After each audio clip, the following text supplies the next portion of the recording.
Hello everyone. कैसे हैं आप सभी। स्वागत करती हूँ आप सभी का आपके अपने यूट्यूब चैनल द शिक्षा जोन में। हम लोग तैयारी कर रहे हैं बीपीएससी टीआरई 3.0 की, जिसमें मैं आप लोगों के साथ में जीके और जीएस के प्रीवियस ईयर क्वेश्चंस डिस्कस कर रही हूँ। इससे पहले मैंने आप लोगों के साथ में कॉमनली जीके और जीएस के जितने भी शिफ्ट्स में, जैसे कि 1 to 5, 6 to 8, 9 to 10th और 11th-12th में जितने भी जीके और जीएस के क्वेश्चंस आए हैं उन सबको डिस्कस किया है। उसके अलावा सेपरेटली भी मैंने अभी थोड़ी देर पहले मैंने एक सेपरेटली वीडियो डाली है, जिसमें मैंने आप लोगों के साथ में सिर्फ और सिर्फ ईवीएस के क्वेश्चन डिस्कस किए थे। आज की हमारी ये जो वीडियो है, ये हमारे स्पेशली साइंस के प्रीवियस ईयर क्वेश्चंस आने वाले हैं। साइंस जो जीके और जीएस का पार्ट ही होता है। तो फिर चलिए बिना किसी देरी की वीडियो को स्टार्ट करते हैं। 47 नंबर क्वेश्चन हमारे पास में है। धातु निष्कर्षण में निम्न में से किसका उपयोग किया जाता है? पहला है कोक का, पेट्रोलियम का, तीसरा है कोलतार का, चौथा है उपरोक्त में से एक से अधिक और पांचवा है उपरोक्त में से कोई नहीं। तो धातु निष्कर्षण में हम सबको पता है कि धातु के निष्कर्षण में कोक का उपयोग किया जाता है। हमको पता है कि बीपीएससी एग्जामिनेशन ने पहले ही अपना जो दायरा है क्वेश्चंस देने का, कि हम एनसीईआरटी और एससीईआरटी में से ही क्वेश्चंस देने वाले हैं। तो आप लोग जब इन क्वेश्चंस को देखेंगे तो मैं आपको हर क्वेश्चन के बाद में बताऊंगी कि ये कौन सी क्लास से और कौन सी बुक से लिया गया है। ये वाला जो क्वेश्चन है 47 नंबर क्वेश्चन, ये आपकी 8th क्लास की जो एनसीईआरटी की बुक है वहां से लिया गया है। अगला क्वेश्चन देखते हैं 48 नंबर क्वेश्चन। प्रिज्म से गुजरने पर सबसे अधिक अपवर्तित होने वाला रंगीन प्रकाश कौन सा है? सबसे पहला है पीला रंग, दूसरा है बैंगनी रंग, तीसरा है नीला रंग, चौथा है उपरोक्त में से एक से अधिक और पांचवा है उपरोक्त में से कोई नहीं। तो प्रिज्म से गुजरने पर सबसे अधिक अपवर्तित होने वाला रंगीन प्रकाश की बात हो रही है। रंगीन प्रकाश जो होता है वो होता है बैंगनी। तो 48 का हो जाएगा बी। अगला देखते हैं 49 नंबर क्वेश्चन। 48 वाला जो क्वेश्चन है वो आप लोगों को 10th क्लास की बुक में मिल जाएगा, 10th क्लास की एनसीईआरटी की बुक। 49 नंबर क्वेश्चन हमारे पास में है। किसी चालक का प्रतिरोध समानुपाती कब होता है? उसके अनुप्रस्थ काट क्षेत्रफल के, उसके घनत्व के, उसकी लंबाई के, एक से अधिक या उपरोक्त में से कोई नहीं। तो कोई भी चालक है उसका प्रतिरोध समानुपाती किसके होता है? तो उसकी लंबाई के। 49 का हो जाएगा सी। ये भी आप लोगों को एनसीईआरटी की 10th क्लास की बुक से मिल जाएगा। अगला देखते हैं, माचिस की डिब्बी में रगड़ने वाली सतह पर मौजूद मुख्य रासायनिक संघटक क्या है? पहला आता है पोटेशियम क्लोरेट, दूसरा आता है फास्फोरस, तीसरा आता है ग्रेफाइट, चौथा है उपरोक्त में से एक से अधिक और पांचवा है उपरोक्त में से कोई नहीं। तो माचिस की डिब्बी में जो रगड़ने वाली सतह होती है उस पर जो पदार्थ होता है वो होता है फास्फोरस। यह आप लोगों की एनसीईआरटी की 8th क्लास की बुक से लिया गया सवाल है। अगला क्वेश्चन देखते हैं, निम्नलिखित में से कौन सा अल्कोहल पेय पदार्थ है?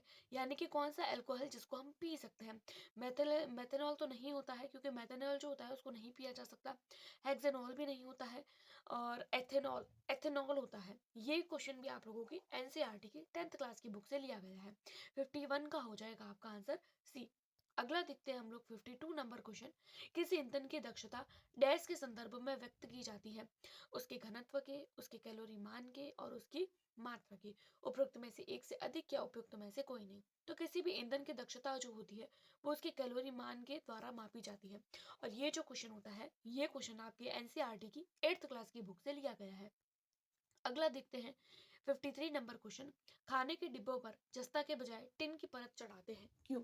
क्योंकि जस्ता टिन की तुलना में महंगा होता है। देखिए ये कोई रीजन नहीं होता है, तो इस तरीके के ऑप्शंस आप लोगों को डायरेक्टली हटा लेने हैं।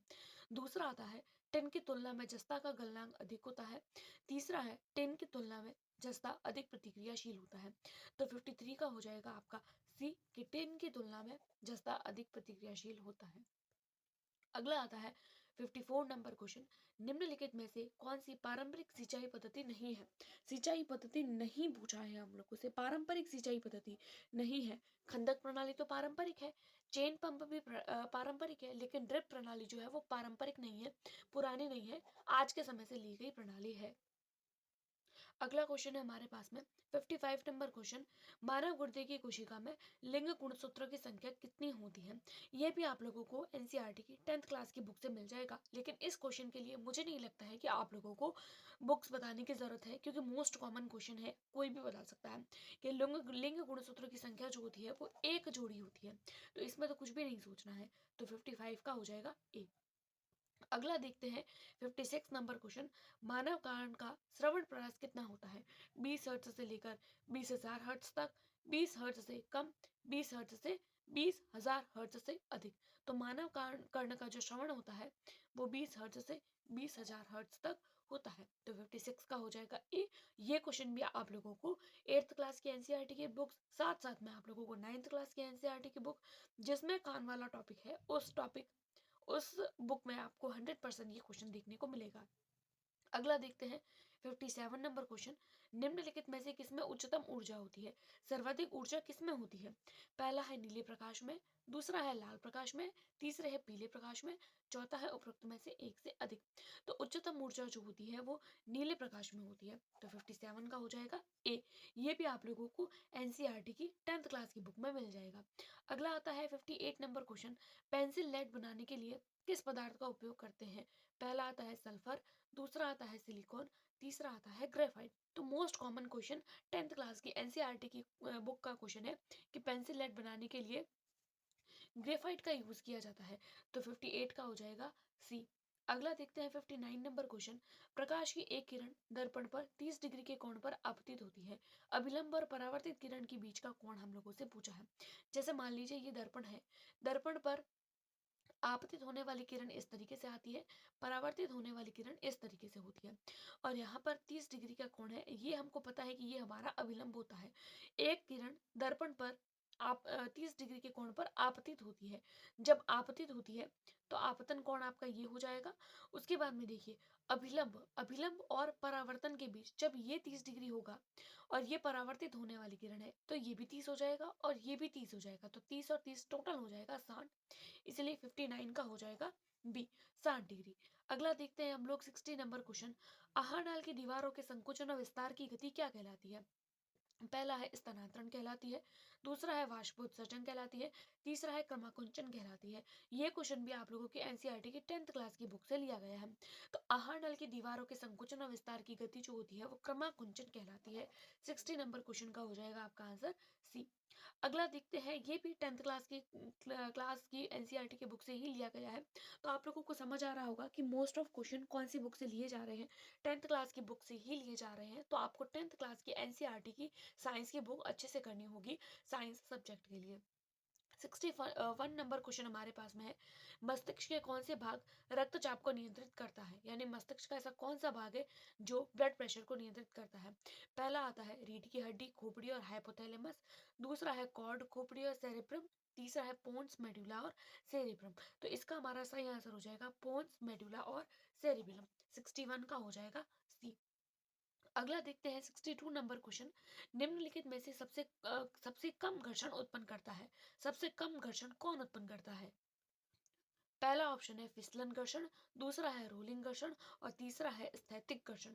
तो ये दोनों जो होते हैं वो सबसे अधिक घर्षण उत्पन्न करते हैं, लेकिन हमसे तो कम पूछा है। कम का हो जाएगा आप लोगों का रोलिंग घर्षण। 62 का हो जाएगा बी। ये क्वेश्चन भी आप लोगों की 8th क्लास की एनसीईआरटी की बुक से लिया गया है। ये क्वेश्चन आप लोगों को 10th क्लास की बुक में देखने को नहीं मिलेगा। 8th क्लास की एनसीईआरटी की बुक से दिया गया है ये वाला क्वेश्चन। अगला क्वेश्चन देखते हैं 17 नंबर क्वेश्चन। आप लोग सीरीज पर मत जाइएगा या काउंटिंग पर मत जाइएगा कि कौन सा नंबर है क्वेश्चन का। आप लोग सिर्फ क्वेश्चन देखिएगा, क्योंकि मैंने एक पेपर के क्वेश्चन नहीं बल्कि 2 पेपर के क्वेश्चन लिए हैं। इसीलिए जो काउंटिंग है उसमें थोड़ी आप लोगों को गड़बड़ दिख सकती है। बाकी आंसर्स और क्वेश्चन एकदम आप लोगों को परफेक्ट मिलेंगे। 17 नंबर क्वेश्चन है, भू स्थिर उपग्रह क्या घूमता है? कैसे घूमता है? ध्रुवों के ऊपर किसी भी ऊंचाई पर, स्थिर ऊंचाई पर, उस ऊंचाई पर जो द्रव्यमान पर निर्भर हो, उपरोक्त में से एक से अधिक या उपरोक्त में से कोई नहीं। तो भू स्थिर उपग्रह को कैसे घूमता है? तो भू स्थिर उपग्रह जो होता है वो स्थिर ऊंचाई पर घूमता है। 17 का हो जाएगा बी। अगला क्वेश्चन है, अगेन से आप लोगों को प्रिज्म में से क्वेश्चन देखने को मिला है, तो आप लोगों को समझ आ रहा होगा कि प्रिज्म टॉपिक कितना इंपॉर्टेंट है। अगेन से 10th क्लास की एनसीईआरटी की बुक से, प्रिज्म द्वारा सफेद प्रकाश के प्रक्षेपण में कौन सा रंग अधिकतम विचलित होता है? सर्वाधिक विचलित होने वाला। जैसे मान लीजिए ये प्रिज्म है, यहाँ से श्वेत प्रकाश आ रहा है, श्वेत प्रकाश आ रहा है तो बहुत सारे रंग यहाँ पर विचलित होते हैं। तो सर्वाधिक विचलित होता है सबसे नीचे की तरफ बैंगनी, और सबसे कम विचलित होता है लाल। तो यहाँ पर अधिकतम विचलित पूछा है। अधिकतम विचलित तो हो जाएगा आप लोगों का सी, हो जाएगा आप लोगों का सी, बैंगनी। 18 का बैंगनी।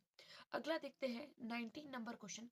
मेघ गर्जन के समय निम्नलिखित में से क्या करना चाहिए, क्या चीज सुरक्षित है? पहला है खुली छतरी लेकर चलना, दूसरा है छोटे पेड़ के नीचे आश्रय लेना, तीसरा है खुली जगह में खड़े रहना, चौथा ऑप्शन है उपयुक्त में से एक से अधिक, और पांचवा ऑप्शन है उपयुक्त में से कोई नहीं।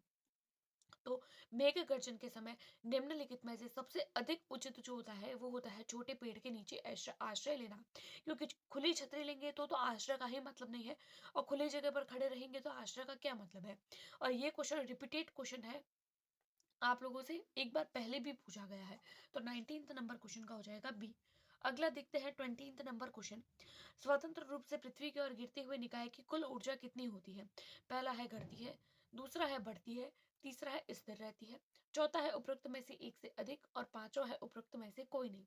तो स्वतंत्र रूप से पृथ्वी की ओर गिरते हुए निकाय की जो ऊर्जा होती है वो हमेशा स्थिर रहती है। तो 20th नंबर क्वेश्चन का हो जाएगा सी। अगला आता है अगेन से आप लोगों की 10th क्लास की एनसीईआरटी की बुक से लिया गया क्वेश्चन कि नेत्रदान में दाता की आंख का कौन सा हिस्से को प्रत्यारोपित करते हैं, यानी कि नेत्रदान करते समय आंख का कौन सा भाग दान दिया जाता है। पहला आता है लेंस, दूसरा आता है कॉर्निया, तीसरा आता है पूरी आंख। देखिए पूरी आंख नहीं दी जाती है, एक से अधिक नहीं होगा क्योंकि पूरी आंख नहीं है, उपयुक्त में से कोई भी नहीं होगा। तो हमारा सही उत्तर क्या होगा? तो 21 का हो जाएगा आपका बी। 21 का बी कि आंख जब नेत्र दान किया जाता है तो दाता की कॉर्निया भाग जो होता है वो दान दिया जाता है। अगला देखते हैं 22 नंबर क्वेश्चन। विटामिन बी 12 का रासायनिक नाम क्या है? पहला है थाइमीन, दूसरा है कोबालामीन, तीसरा है नियासिन। देखिए रासायनिक नाम है तो एक ही नाम होगा, तो एक से अधिक नहीं होगा, उपयुक्त में से एक एक कोई नहीं, ये भी नहीं होगा क्योंकि इन तीनों में से कोई एक नाम है। यहाँ आपका सही आंसर हो जाएगा कोबालामीन, यानी कि विटामिन बी 12 का जो रासायनिक नाम है वो है कोबालामीन, ऑप्शन नंबर बी। अगला देखते हैं 23rd नंबर क्वेश्चन। निम्नलिखित में से कौन सा अम्ल और क्षार का संकेतक है, यानी कि कौन सी ऐसी चीज है जो अम्ल और क्षार का परीक्षण करने में सहायक होती है? तो सिरका, दूसरा है हल्दी, तीसरा है खाने वाला सोडा, चौथा है उपरोक्त में से एक से अधिक, और पांचवा है उपरोक्त में से कोई नहीं। तो अम्ल और क्षार का जो संकेतक होता है वो होता है हल्दी। इसके अलावा और भी संकेतक होते हैं, कुछ प्राकृतिक होते हैं, कुछ कृत्रिम होते हैं, जिसमें फिनोफ्थलीन भी आता है, मेथिल ऑरेंज भी आता है, और अम्ल और क्षार का जो जांच होता है वो हाइड्रोजन आयन द्वारा की जाती है। साथ साथ में अगर लिटमस पेपर का हम लोग यूज करते हैं तो उसके द्वारा भी, लिटमस पेपर द्वारा नीला और हरा, जो नीला और लाल लिटमस पेपर आता है उसके द्वारा भी हम अम्ल और क्षार की पहचान कर सकते हैं। अगला देखते हैं हम लोग 24 नंबर क्वेश्चन। जब मृदा अति क्षारीय हो जाती है तब उसमें पौधे पैदा नहीं होते हैं, तब मृदा की गुणवत्ता में सुधार करने के लिए क्या करना चाहिए? हम लोगों को पता है जब मृदा बहुत क्षारीय हो रही है तो उसको अम्लीय करने की जरूरत है। तो इसमें कौन सा अम्लीय पदार्थ मिलाएंगे? तो देखिए बिना बुझा चूना नहीं मिलाएंगे क्योंकि ये क्षारीय होता है तो ये इसको और ज्यादा क्षारीय कर लेगा। कैलामाइन का घोल भी नहीं मिलाते हैं, हम मिलाते हैं कार्बनिक पदार्थ जो अम्लीय होता है। अब हम देखते हैं 24 का हो जाएगा ए। अगला देखते हैं 25 नंबर क्वेश्चन। फ़ारेनहाइट पैमाने पर परम शून्य का मान कितना होता है? परम शून्य तापमान। ये क्वेश्चन भी आप लोगों को 10th क्लास की बुक में, साथ ही साथ ये जो पैमाने वाला क्वेश्चन है थर्मामीटर से रिलेटेड क्वेश्चंस आप लोगों को 8th क्लास की बुक में भी देखने को मिलेंगे। ये क्वेश्चन तो 10th में से ही मिलेगा, लेकिन इससे रिलेटेड जो चीजें हैं वो आप लोगों को 8th क्लास की बुक में भी देखने को मिल जाएगी। ऑप्शन है आपके पास में 0 डिग्री फ़ारेनहाइट, दूसरा है -22 डिग्री फ़ारेनहाइट, तीसरा है -459.4 डिग्री फ़ारेनहाइट, चौथा है उपरोक्त में से एक से अधिक, और पांचवा है उपरोक्त में से कोई नहीं। तो परम शून्य का मान जो होता है वो फ़ारेनहाइट डिग्री में -459.4 डिग्री फ़ारेनहाइट होता है। अगला देखते हैं 26 नंबर क्वेश्चन। प्रकाश तरंगे किस प्रकार की तरंगे होती है? पहला आता है अनुप्रस्थ तरंगे होती है, अनुदैर्ध्य तरंगे होती है, या विद्युत चुम्बकीय तरंगे होती है। तो प्रकाश तरंगे जो होती है वो तीनों ही तरीके की होती है, इसलिए 26 का हो जाएगा डी। ये भी एनसीईआरटी की 10th क्लास की बुक का ही सवाल है। अगला देखते हैं प्रबल अम्ल और दुर्बल क्षारक से बने लवण का पीएच कितना होता है? देखिए पीएच क्या होता है, तो पीएच जो होता है वो किसी भी पदार्थ की अम्लीय और क्षारीयता को जांचने के लिए हम पीएच का उपयोग करते हैं। पीएच स्केल होती है जिसका उदासीनता का मान जो होता है वो 7 होता है। 7 से और 0 के बीच के जो होते हैं वो अम्लीय होते हैं, एसिडिक होते हैं, और 7 और 14 के बीच के जो होते हैं वो क्षारीय होते हैं, बेस फॉर्म में होते हैं। अब हम देखते हैं प्रबल अम्ल है। जब प्रबल अम्ल ले लिया है तो उसकी जो प्रवृत्ति होगी वो अम्लीय ही होगी, और अम्ल का पीएच जो होता है वो हमेशा 7 से कम ही होता है। इसलिए 57 का हो जाएगा आप लोगों का बी, 7 से कम। अगला क्वेश्चन देखते हैं। फैक्चुअल क्वेश्चन है, 1 गीगाबाइट किसके बराबर होता है? तो ये सिंपल है कि 1 गीगाबाइट जो होता है वो 1024 एमबी के बराबर होता है। रिपीटेड क्वेश्चन है, ये क्वेश्चन आप लोगों को एक बार पहले भी मैंने करवाया है, तो आप लोग समझ पा रहे होंगे कि कितने रिपीट क्वेश्चन किए जाते हैं। इसीलिए प्रीवियस ईयर बहुत ज़्यादा इंपॉर्टेंट है आप लोगों के लिए। अगला देखते हैं, 29 नंबर क्वेश्चन हमारे पास में है। सोडियम हाइड्रोक्साइड यानी कि NaOH का halt wise sodium hydroxide plus hydrochloric अम्ल। हाइड्रोक्लोरिक अम्ल का मतलब होता है HCl। इन दोनों की जब क्रिया करवाई जाती है तो सोडियम क्लोराइड यानी कि NaCl प्लस जल बनते हैं यानी कि H2O बनते हैं। तो हमको पता है कि जब क्षार और अम्ल की क्रिया करवाई जाती है, सोडियम और यानी कि सोडियम क्लोराइड यानी नमक और जल बनते हैं, तो ये जो प्रक्रिया होती है वो उदासीनीकरण कहलाती है। तो 29 का हो जाएगा ए। अगला देखते हैं 30 नंबर क्वेश्चन। ऊर्जा उत्पादन के लिए कोशिका प्राय किसका उपयोग करती है? अमीनो अम्लों का, ग्लूकोज का, या वसा अम्ल का, या एक से अधिक, या उपरोक्त में से कोई नहीं। तो ऊर्जा उत्पादन के लिए हमको भी पता है कि जब हमारे एनर्जी कम होती है बॉडी में तो हम क्या पीते हैं? हम ग्लूकोज पीते हैं। तो 30 का हो जाएगा आपका बी। नेक्स्ट क्वेश्चन देखते हैं, आज की वीडियो का सेकंड लास्ट क्वेश्चन। पीयूष ग्रंथि का क्या कार्य है? पीयूष ग्रंथि पुरुषों में यौन अंगों को विकसित करने का भी काम करती है, सभी अंगों में वृद्धि को प्रोत्साहित करने का भी काम करती है, शरीर में चीनी और नमक के स्तर को भी नियंत्रित करती है। यानी कि सारे हो जाएंगे, तो यहाँ पर हो जाएगा आप लोगों का डी, एक से अधिक। क्योंकि पीयूष ग्रंथि जो होती है उसको मास्टर ग्लैंड बोलते हैं, इसीलिए ये सभी तरीके के कार्य को करने की क्षमता रखती है। आज की वीडियो का लास्ट क्वेश्चन और रिपीटेड क्वेश्चन, क्योंकि ये क्वेश्चन आप लोगों को TRE 1 और TRE 2 दोनों में देखने को मिला है और एक अलग अलग सीरीज में भी देखने को मिला है। तो मस्तिष्क से रिलेटेड जितनी भी चीजें हैं क्लास 10th की NCERT की बुक से, वो आपको बार बार पढ़नी है, क्योंकि इस टॉपिक में से आप लोगों को रिपीटेटिवली क्वेश्चन देखने को मिल रहे हैं। तो क्वेश्चन है हमारे पास में, मस्तिष्क का कौन सा भाग है जो रक्तचाप को नियंत्रित करता है? रीढ़ की हड्डी, खोपड़ी और हाइपोथैलेमस। दूसरा आता है रीढ़ की हड्डी, खोपड़ी, सेरेब्रम। तीसरा आता है पोन्स, मेडुला और सेरिबिलम। तो यही आपका आंसर सही हो जाएगा। तो 32 का हो जाएगा सी। तो इस तरीके से ये आप लोगों ने एआईजर टेस्ट इसको दिया होगा, और टेस्ट देने के बाद में आप लोगों को कितने मार्क बन रहे हैं इस टेस्ट में, वो आप लोग मुझे कमेंट ज़रूर करिए। कमेंट करेंगे तो मुझे भी एक पॉजिटिविटी मिलती है। और वीडियो अगर पसंद आती है तो अपने दोस्तों के साथ में शेयर करें, वीडियो को लाइक करें, और अभी तक चैनल को सब्सक्राइब नहीं किया है तो चैनल को सब्सक्राइब जरूर करें। Thanks for watching.